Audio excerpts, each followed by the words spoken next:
The Benjamin Dixon Show is only possible with listener support.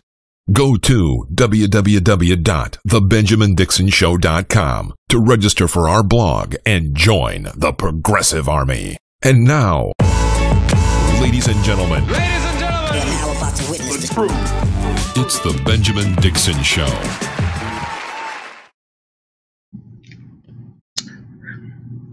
Welcome, ladies and gentlemen, to the Benjamin Dixon Show. I am your host, Benjamin Dixon. It is today, whatever today is, Monday, August 14, 2017. I am broadcasting from somewhere, whoever I am. So much happening, man. It has been, it's been a very long weekend, and I couldn't not join you guys tonight, even though I'm still, this is a very long moving process, not to keep giving you guys the same sob story. But a very long moving process, and despite me being not finalized, just to give you an estimated date, I believe September 1st, everything will be set in place for a regular show 4 nights a week like we've been doing for the last 2 years. But we're just still in that kind of transition phase, setting up the home and whatnot. But regardless, everything that transpired this weekend was so significant that I just had to stop what I was doing and just broadcast to you right where I was. I don't have the luxury of phone calls tonight, but we will be taking your comments out of the YouTube, Facebook, Twitter chats. So make sure that you leave your comments and we will discuss them as we see them and get your input, because I know it's been Saturday was a really tough day. Toughest for the family of Heather Heyer, who was killed on Saturday by a white supremacist Nazi. And I'm not really particular on what we call these people, because it's all the same to me. I don't care what name they try to go under. I want that name that they try to hide under to carry the same connotation. So if they call themselves alt-right, that's fine. Just know that we say alt-right, Nazis, white supremacists, fascists. That's who they are. Heather was killed on Saturday, as you all well know at this point, by a terrorist. That's another word that we need to call him. A terrorist who intentionally drove into a crowd, I believe injuring 24 and killing 1. Heather was, this is a point that I don't want to make, but because some people are forcing us to make it, and when I say some people, I mean people on social media with significant followings, peddling a narrative that I think should have I know without a shadow of a doubt that they should not have had this narrative this weekend.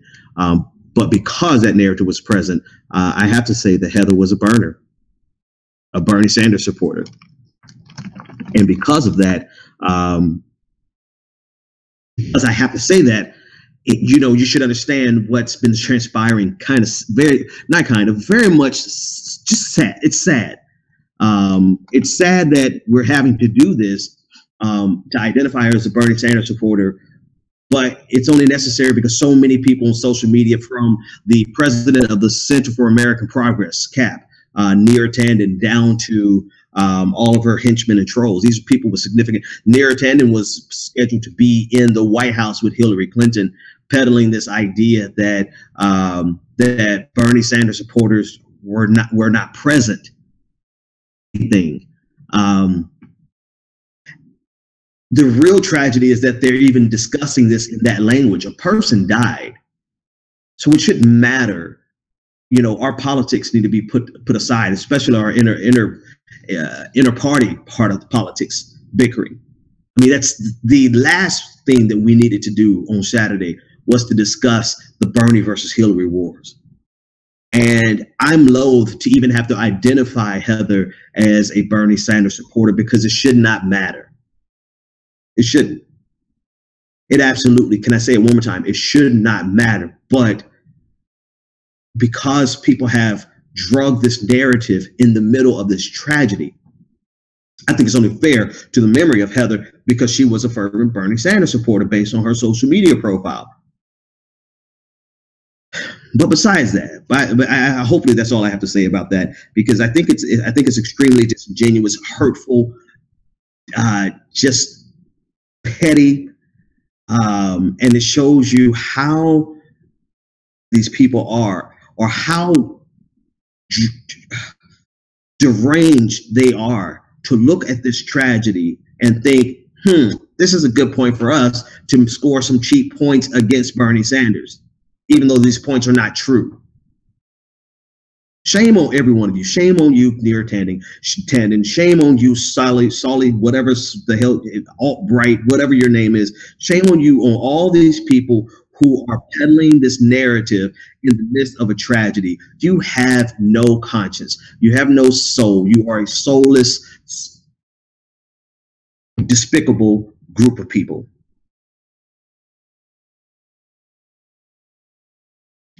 And I only say these things because, as I'm identifying the person who was killed, and you start to tell the story of who she was and why she was out there, it brings up everything else that transpired over the weekend, all the most unfortunate parts of the weekend. So that's that. I don't even want to talk about that anymore. But there's a special place in hell for people who would politicize. And don't get me wrong. So what happened Saturday to Heather and to all the other victims was a very political incident. So it's not as though we don't have to talk about the politics of what transpired, but the cheap political points that neoliberal centrists were making were so unnecessary. And I mean, there was another part, I can't even remember everyone that I called out on Twitter for doing this, but it was nonstop. It was nonstop. I mean, I keep saying that's all I have to say about that, but I'm just amazed at the depth of their depravity. They are soulless. They have a singular focus, and that is the destruction of the progressive wing of the Democratic Party, of the left of America. And I don't even want those words to come out of my mouth in the context of what happened on Saturday, but we're forced to discuss it because of how disgusting they are. I want you guys to make sure, because Neera Tanden, president of Center for American Progress, was going to be probably a special assistant to the president if Hillary Clinton had won.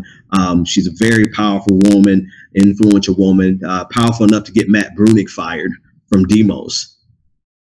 Very petty, small, I would say insignificant, but she's influential, but she's still insignificant in terms of the quality of a person that she is. And all of her people, all of her henchmen. And since she has me blocked, it's up to you guys to let her know how disgusting of a human being anyone who pushed that narrative in light of the tragedy of Saturday, anyone who peddled that narrative, there's a special place in hell for you. I don't even know if hell exists anymore, but I hope it does so that you can go there. All right. We have to discuss the politics of what happened because it was a political event. I think, David, you have some video of, we'll save that video a little for a higher note, because the video that I wanted to show you is Jason Kessler, who organized Unite the Right. Let's start there. The title of the video, the title of the event on Saturday was Unite the Right. And I make this emphasis because there's another ridiculous narrative going on, and it's an attempt to distance the right wing of American politics from what happened on Saturday. You even have people, some black women for Trump, all two of them. I bet you that page is done by Diamond and Silk. So the two black women for Trump, they put out a tweet saying that Nazis were radical, racist, leftists. KKK, radical, racist, leftist. And it's Twitter, so, you see a lot of crazy things, but this was retweeted by like 12,000 people. And the ironic thing of it is that the title of the event was Unite the Right. You can't get more explicit than that. So Jason Kessler, he organized this, and they were so committed. I mean, they were literally wearing Donald Trump hats. If you see some of the images, They were wearing Donald Trump's outfit, the new KKK outfit, which is khaki pants, white polo, and a red Make America Great Again hat. That's what they were wearing.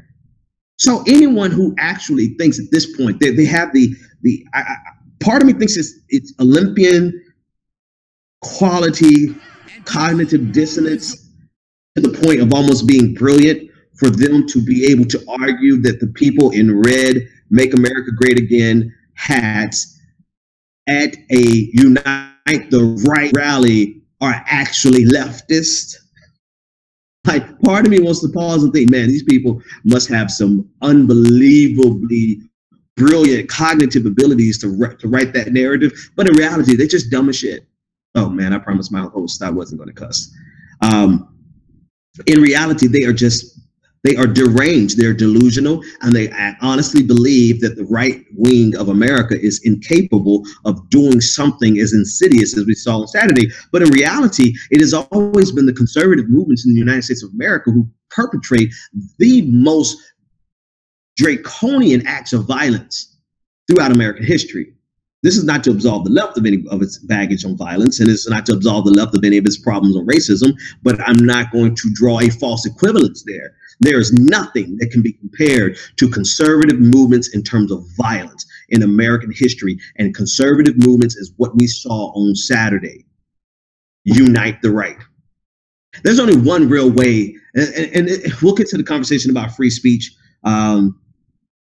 Fine. If you want to fight for the free speech of Nazis, that's fine. That's your profession. That's cool. But there's only really one way. Prep that video, David. There's only one real way that I like to see Nazis in America, and that's how Jason Kessler looked when he was running on Saturday or Sunday, running away from. Actually, don't let me describe it. Take a look at it. This is Jason Kessler, the guy who organized the event, running for his precious little snowflake life. Let's play it. And people resorting to violence. Yesterday,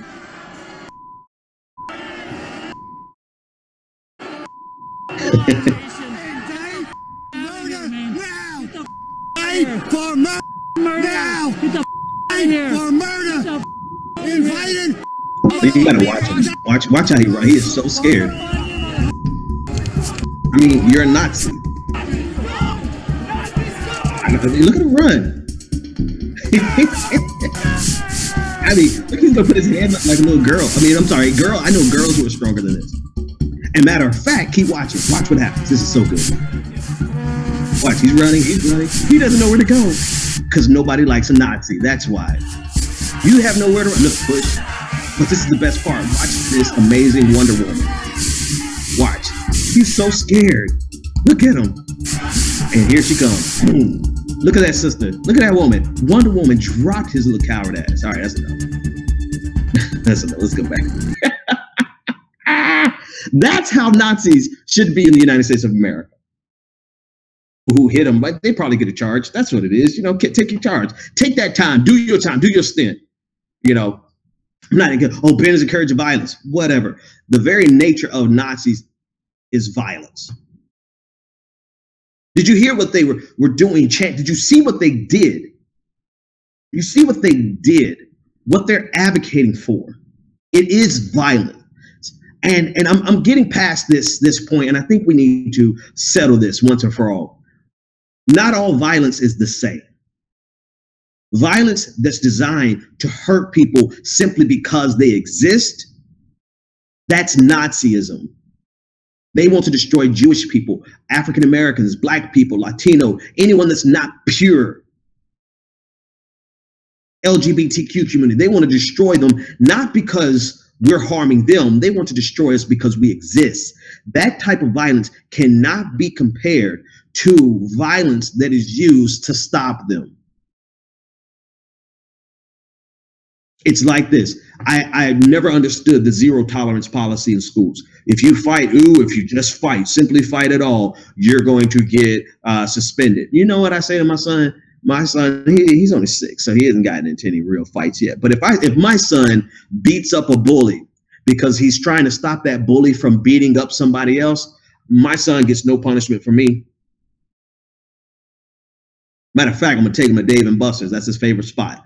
I'm gonna dap him up and take him to Dave and Buster's, because sometimes you cannot compare violence in the defense of people's right to live and exist without fear, and violence that's meant to harm people simply because they exist. Let's stop equating that. And this not even proto, but this pseudo, that's what I'm looking for. This pseudo pacifism that disavows all violence, that's peddled by the most violent government in the entire history of mankind, the United States government. I mean, every time you see a president, they say, oh, we want to condemn violence on all sides. Bruh, if like Cornel West said, the police left the scene, and had it not been for Antifa, which we'll talk about in a minute, and anarchists, who I generally disagree with, but if it had not been for them, Cornel West and all the ministers and laymen who were out there on behalf of hurting and marginalized people would have been killed, or at least crushed, were the exact words of Cornel West. And how were they protected? They were protected by people who were willing to put their bodies and their freedom on the line to defend them. You cannot compare the violence that was used by Antifa to defend those ministers and those people to the violence that is being used to hurt those people. Why? I don't understand why that's not rocket science. No, I personally would love a world in which we did not have to have any violence whatsoever. I would. I honestly would. That would be. But every now and then, people got to catch these hands. I mean, if somebody, let's just bring it home. Somebody breaks into your home, are you going to sit there and be like, I condemn all types of violence? No, you're going to pull your weapon and blow them away, or they're going to catch those hands. I mean, it's not rocket science. If you see somebody, it's like the journalists. Some journalists who saw that young black man being beat up, some of them just sat there and watched him getting beat up. Versus others who got involved and got physically and violently involved to keep him from getting killed.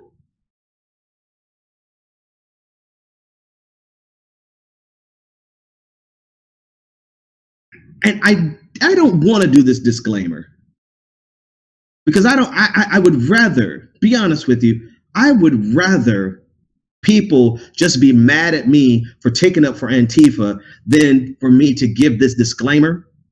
But I want you to know, on their worst days, Antifa is better than Nazis and fascists and white supremacists and the alt-right.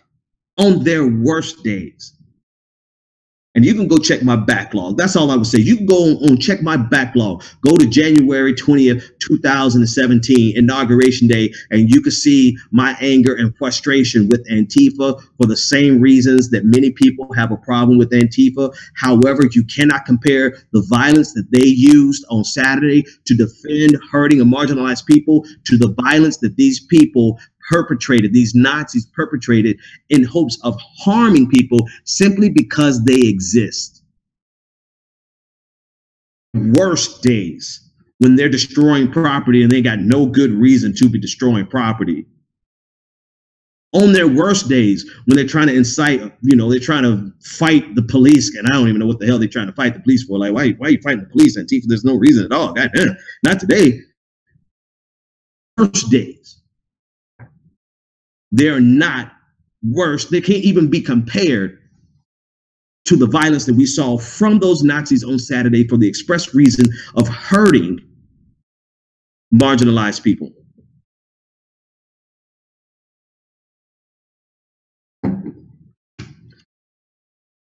But because, I don't even care. I mean, I don't care if you're one of those people like, oh, I can't believe you're kicking up for Antifa. I believe in what's right. And what's right based on the world as I see it. And the world as I see it recognizes the fact that sometimes there must be violence in order to stop a greater violence. And I don't think that's not rocket science, is it? I don't see why that's difficult for people to understand. So again, I'll say this, and this is the last thing I'm going to say about Antifa, because we got like 30 things to get through tonight. Last thing I'm going to say about Antifa is, on their worst days, even on the days when I criticize them vehemently, they are still light years and a lifetime better than anything that you saw on Saturday from those alt-right scum Nazi bastards. I keep wanting to say 857, but I don't have my phone numbers tonight. So let me go to the chat room and see what you all are saying. I want to get your feedback. Leave some comments in the chat room on YouTube. Leave some comments on your in the chat room on Facebook and on Twitter in the replies. I want to see what you're thinking about anything that we've spoken about so far. What do you think about that? I mean, here's the other thing that bothers me. Like when people try to go back and compare the Black Panther Party, like I'm trying not to use violent rhetoric here, but sometimes I just want to slap the taste out of people's mouth when they say, when they compare the Black Panther Party was the KKK of the Black community. No, the Black Panther Party had to organize in order to stop the KKK from killing people in the Black community, particularly police officers who were a part of the KKK. So you cannot tell me, you cannot, Fox News and Ed Culture and the rest of them, here's the thing, let's break it down. What they need, and they always need, they need the ability to have a false equivalence to blunt I forget, is it brunt or blunt, but to stop the impact of the criticism that's being levied at their feet. And so because they don't want to be able to see, it's like a kid. They were like, oh, he did it too, so that they can get, and they feel like they're going to get in less trouble, or that they have some argument to stand on, when in reality, there is no comparison to the right-wing terrorism in the United States. There's no, you know who we can compare them to? If you want to compare right-wing terrorism to anybody, compare them to ISIS, because that's exactly what they are. White terrorists, Nazi, alt-right, white supremacists, they are American ISIS. ISIS. Jihad. What is it? Jihad? What are all the names we came up with years ago? That's exactly who they are. The Black Panther Party, I mean, I promise you, man, oh, God, when people talk about the Black Panthers, because they know absolutely nothing about it, other than the fact that, ooh, some scary black men, they got weapons. They were authorized to carry those weapons. They had permits to carry those weapons. Oh, it's just a bunch of black men running around in the community with guns. That's because police officers were abusing and killing people in the community. Somebody had to do it. Where do you go when it's not when the police? Where do you go when the police are not there? Or where do you go when the police are the enemy? And they are the ones who are hurting you. They're the ones who are brutalizing you. People are talking about vanilla ISIS. That's what it is.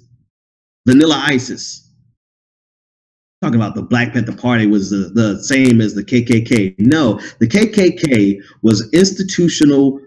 It was a part of the American structure, power structure, more specifically. They were elected officials. They were governors. They were president. They were police officers. They were mayors. They were people in power who by day wore their suits and passed Jim Crow laws, and by night terrorized the black community.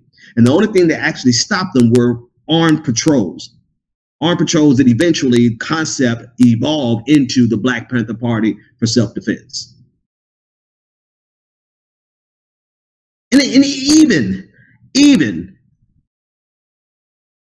said the sound is cracking. All right, I don't know if it's cracking for anyone else. I haven't heard any other complaints, but we'll keep an eye on it. Even if you lay at the feet of Black Panthers the alleged murder that is often laid at the feet of the black, even if you did a body count, you cannot compare the deaths that came at the hands of the Klan and white terrorism in the United States. You cannot compare its magnitudes of order difference. And if you look at the motivation, you can't even compare. I'm so tired of talking about that one, man. See, that's one that you want to see me get ignorant. You want to see how ignorant Ben Dixon can get. It's when we keep allowing journalists who have this knee-jerk reaction to try to create an equivalence that doesn't exist. And you have racists who do it intentionally because they're trying to cover up their multitude of sins by saying, ooh, see, he did it too. So we're not the only bad kids in the room. He did it too. It's a very child, petulant, juvenile approach instead of being a man or a woman about it or a non-gender conforming person about it and saying, yeah, I did it. Instead of them owning up to their racist, white supremacist, ideologies and actions, they always bitch up and point over and say, oh, they did it too. In the actuality, no, they didn't. No, the Panthers were not the KKK. No, you cannot compare Black Lives Matter to anything. Black Lives Matter has no body count. You even had Zed Jalani from The Intercept. I guess I'm just calling names tonight. Zed Jalani from The Intercept, who tried to compare what happened on Saturday to what happened in Texas. What happened on Saturday was somebody who was at the rally to be a part of the rally, in uniform at the rally, clearly a part of the Nazi white supremacist group that was there. And he went one step further because he saw opposition and he killed somebody. What happened in Texas about 2 years ago now, maybe 2 years ago, what happened there was a lone gunman who expressly said he's not a part of Black Lives Matter, who went out and shot and killed police officers. Expressly said he is not a part of Black Lives Matter. But you had Zed Jalani from The Intercept, The Intercept boys, saying, oh, this is no. And all these people who are so-called allies, I don't know, why do we give people the title of allies and they haven't really earned it? Maybe that's our fault. Maybe we're so, I don't want to say desperate, but maybe it's buzzing. I'm gonna make sure my battery is not going out. No, I got a good battery. But maybe it's our fault for allowing people who aren't overtly racist and sundry times agree with us, and we give them the title of ally, when in reality they only agree with us from a libertarian perspective when it intersects civil liberties perhaps, but then they disagree with us on everything else. Maybe it's our fault for too quickly giving people the term ally. Tell me you're an ally and you honestly believe that Black Lives Matter is the same as the Klan.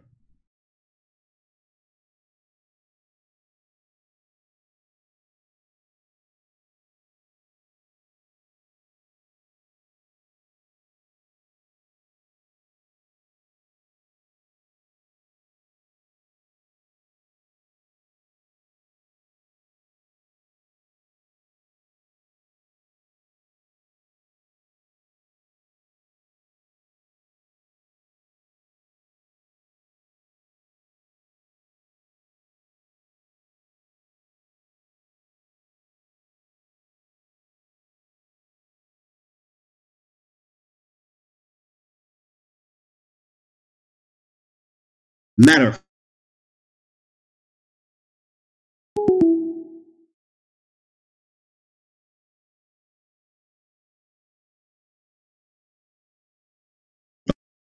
Okay, move them.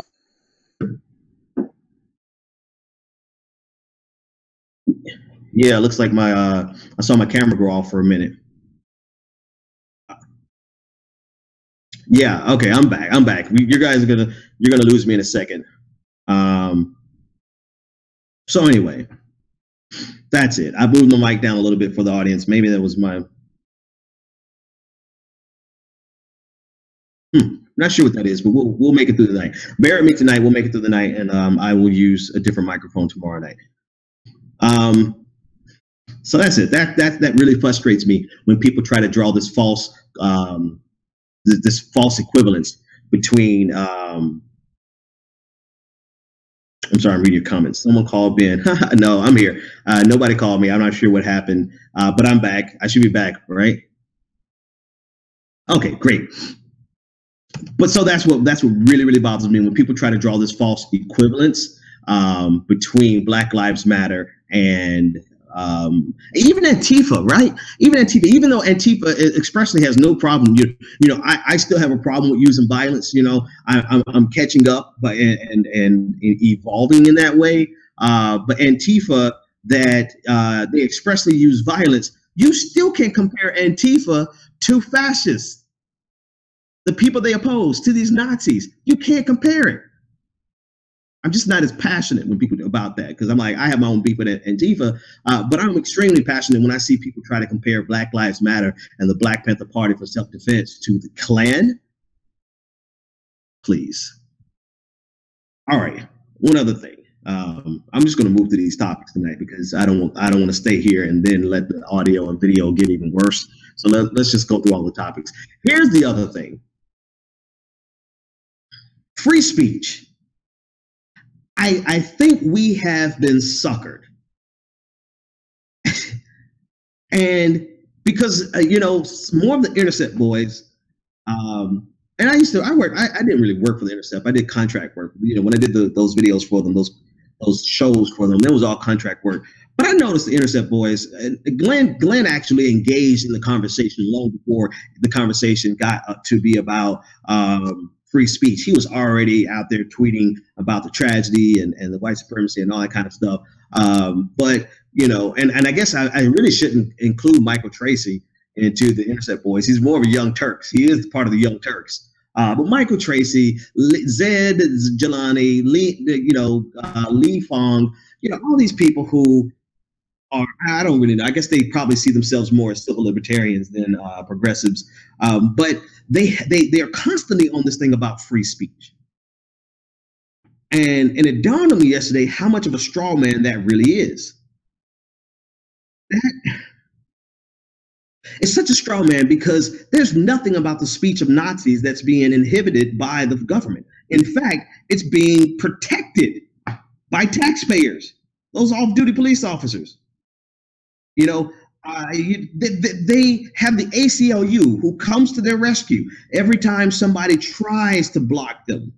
The ACLU is there, boom, to make sure that for free. ACLU don't even charge. So the free speech rights, the First Amendment rights of these Nazis is well protected in the United States of America. I mean, how is that even a concern?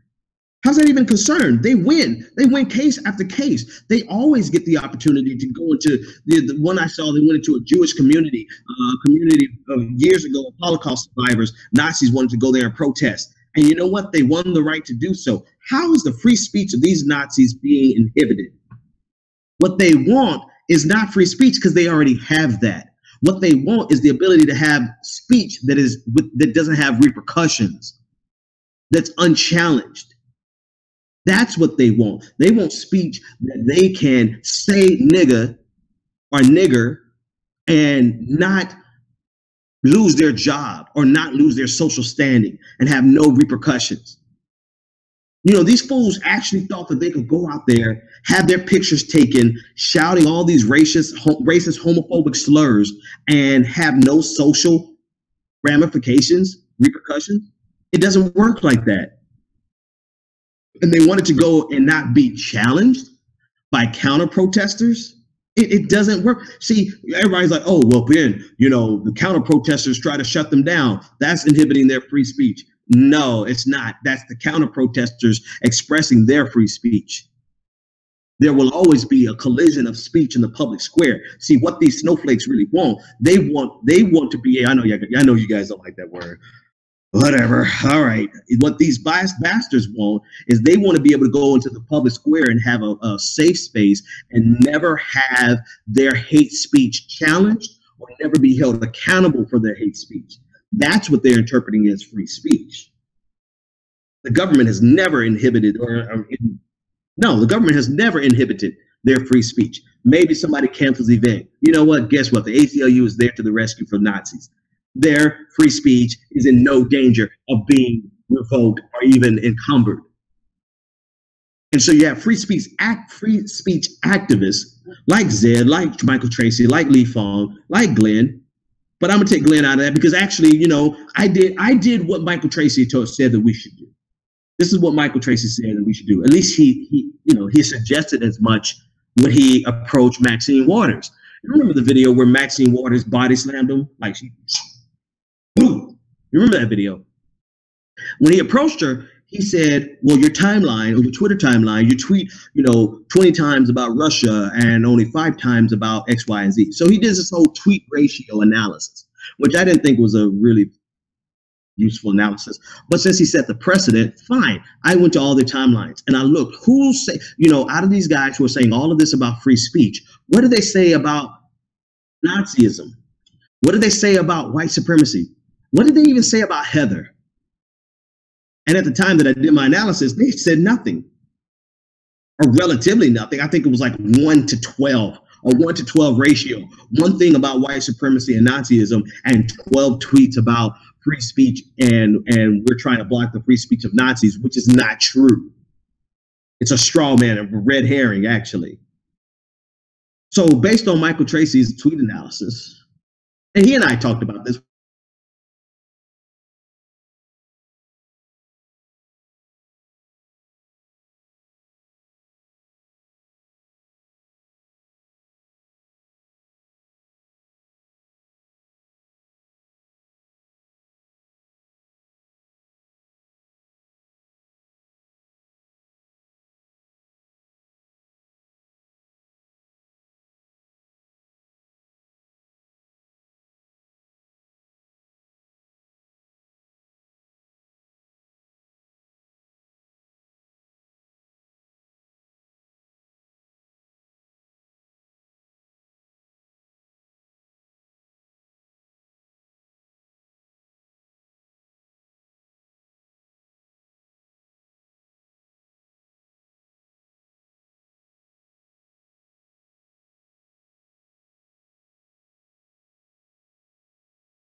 Hey folks, so while Ben works on coming back and reconnecting with the issue on his end, we're going to play a clip of Cornel West, Dr. West, from Democracy Now! Talking about over the weekend. We were going to play it at the end, but we're going to play it now since we're waiting on Ben. You had a number of the courageous students of all colors at the University of Virginia who were protesting against the neo-fascists themselves. The neo-fascists had their own ammunition, and this is very important to keep in mind because the police, for the most part, pulled back.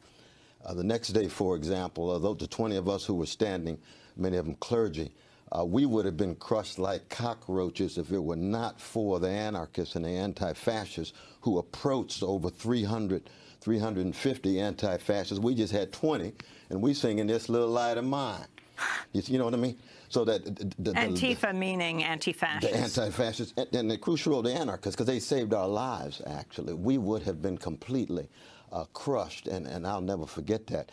Meaning what? Meaning that you had the police holding back on the one hand. So we couldn't even get arrested. We were there to get arrested. We couldn't get arrested because the police had pulled back and just allowing. All right, so I'm back. You guys just got through listening to Cornel West, who is Bay. I love Cornel West, man. Cornel West is, I don't care what anybody say about it. You can catch hands over Cornel West, too. I'm sorry. I love Cornel West. He isn't, I mean, hell, I don't even like myself all the time. So it's totally okay to have a moment that you dislike somebody. What is with people when you you do one thing, like, I still like Michael Tracy, even though I clowned him like hell yesterday. I still generally like him, you know, for the most part, I'm thinking. But like people have complaints about Cornel West and they didn't like some things that he said. And then they write him off as a villain. I'm like, are you out of your mind? Cornel West is one of the preeminent scholars and thinkers and activists of our day without even really trying. He's a great man. And what he said yesterday was today on Democracy Now! was so true. I mean, absolutely true. If it was not for those anarchists who, and you know, so anyway, what I was saying before I got disconnected, I don't know what's going on. I had to switch Wi-Fi connections here. I know Ben's on Wi-Fi. Yeah, Wi-Fi is pretty good. It's not that, guys. It's not that totally. All right. So here's what I was saying when we got disconnected. It is the free speech has never been a problem for Nazis. Those rights are fine. Those rights are in good hands. The ACLU is going to make sure they always have the right to speak. What they have to say is a problem. And we have to ask ourselves is you know, if I was working for the ACLU, I would have to look at my scorecard. Am I doing more defending Nazis than I am doing good? Because defending Nazis is not doing good. Defending Nazis is housekeeping. It's maintenance on our system. You defend Nazis to make sure our system keeps working correctly. Fine, but you're not doing a good thing. You're actually doing a bad thing, detrimental. But sometimes you got to do that to keep maintenance on the system. But if I was working for the ACLU and I found out that 90% of my life was about defending Nazis and 10% were these edge cases where we actually found some example of free speech being violated or other civil liberties being violated, that was my life. I would quit just like that guy quit this weekend from the board of chairs. Well protected by the courts, by the ACLU. And we have been spinning our wheels arguing with people, arguing with people who have been arguing that there's a problem with free speech and our perspective of free speech. And in reality, I'm like, duh, it's not even an issue of free speech. It's 100% about people who want to be able to say the most repugnant things that they can think of and not be held accountable. And if you try to hold them accountable, then they scream, what about my free speech? So all of these banners and flyers and rallies that are like free speech rallies, they're not about free speech whatsoever. And I wish that some of our friends over at The Intercept actually could get that.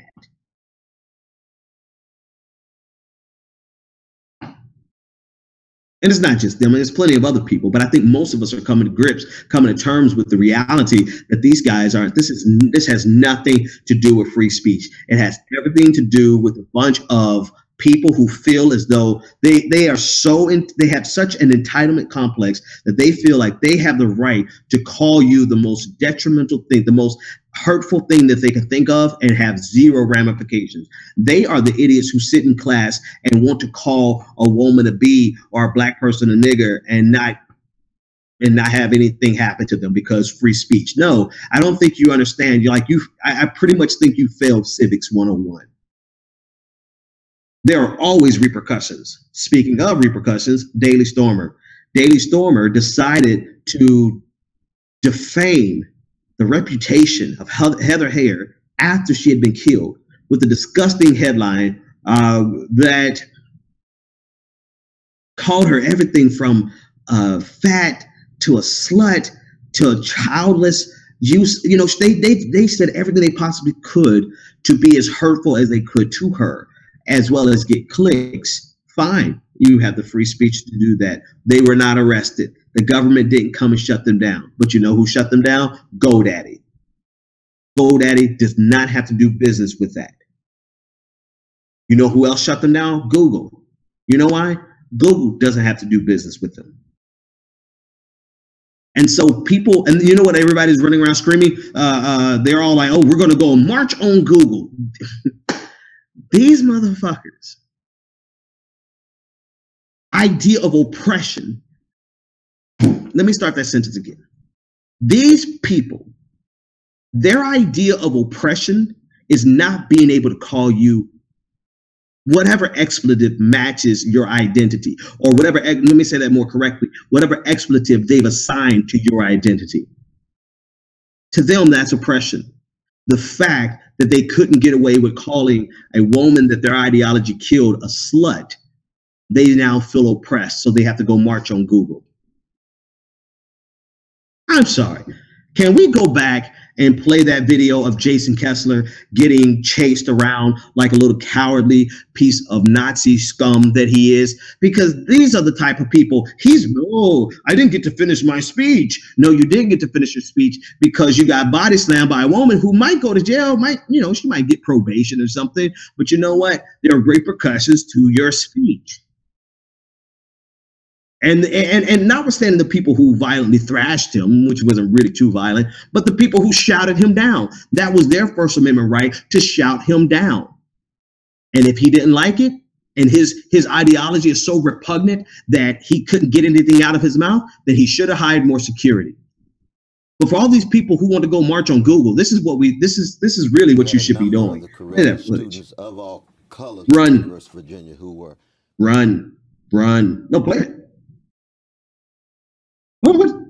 Where to go? Oh, come on, it's good. It's all good. Just play. There you go. Play it. And people resorting to violence. of all Yesterday. This is my favorite video of all time. Oh, Jason. Murder now. Fight for murder now. Get the Fight here. for murder. Invited. I'll be in Washington. Run, Jason, run. It reminds me like a little kid lost in a maze with scary clowns running around him.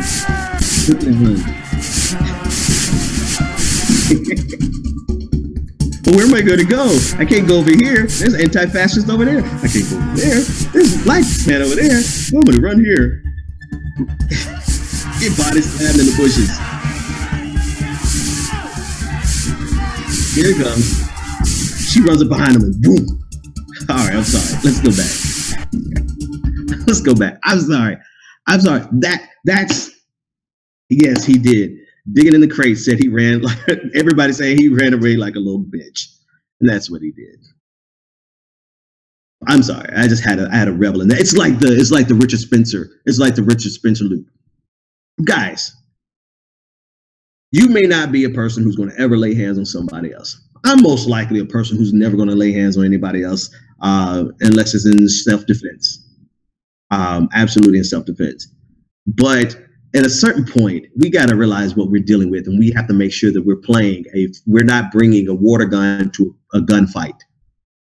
Right? We have to have an asymmetrical fight going on with these people. We have been fighting I'm sorry, did I say we have to have a symmetrical fight. We've been fighting an asymmetrical fight with them. So similar. I hope you guys, it's been off balance. We've been fighting against people who feel like oppression is not being able to call me a nigger. That's what they feel is oppression. And because they can't call me a nigger without losing their job, they feel like their free speech is violated. Therefore, they're going to gather together and go march on Google. That's oppression to them. Meanwhile, people in the black community are trying not to get killed by police officers. But if Marshawn Lynch takes a knee or sits down during the Star Spangled Banner, everybody loses their goddamn minds.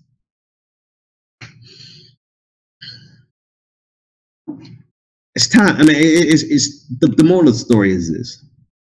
Sometimes you have to fight, bottom line. And I think the worst people that you ever want to push to the point of actual violence are people who want nothing more than peace. I think those are the worst people that you could push, because honestly, most of us would, most progressives, most liberals, we want peace. But when you're talking about harming people simply because they exist, and you talk about destroying them simply because they exist, sometimes the answer isn't in kumbaya. Sometimes the answer is throw them hands. I mean, historically, let's think about it. You know, we have allowed the American government to convince us that the only legitimate use of force is force that is the American government. And now we have a group of fascists who are trying to assert that they also have the right to a legitimate use of force with their militias.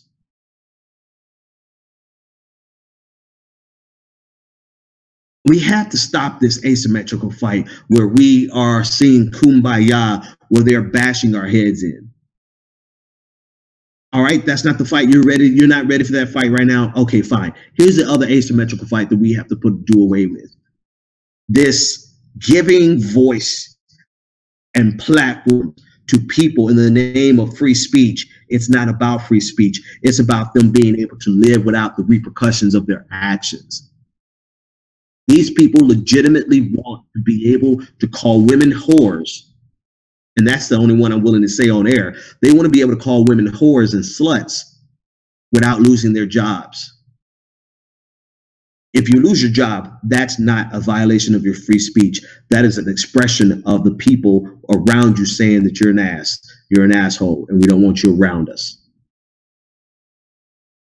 It's very simple. It's not complicated. It's very straightforward. I think I better stop the show here before the internet goes out on me again.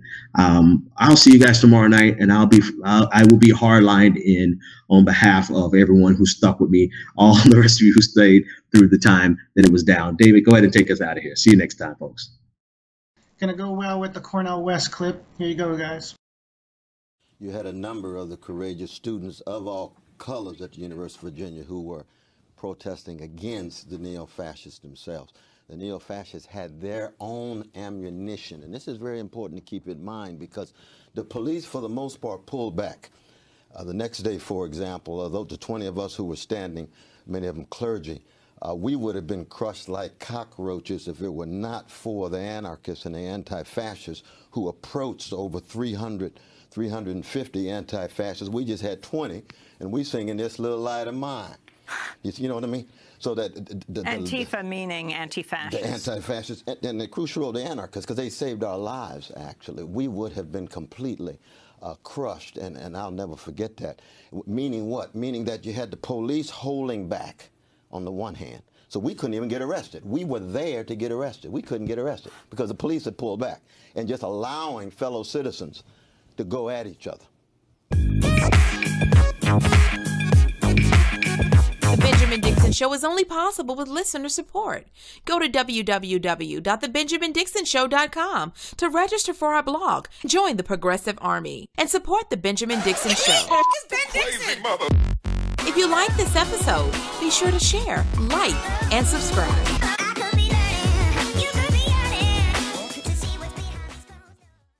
consider becoming a Patreon.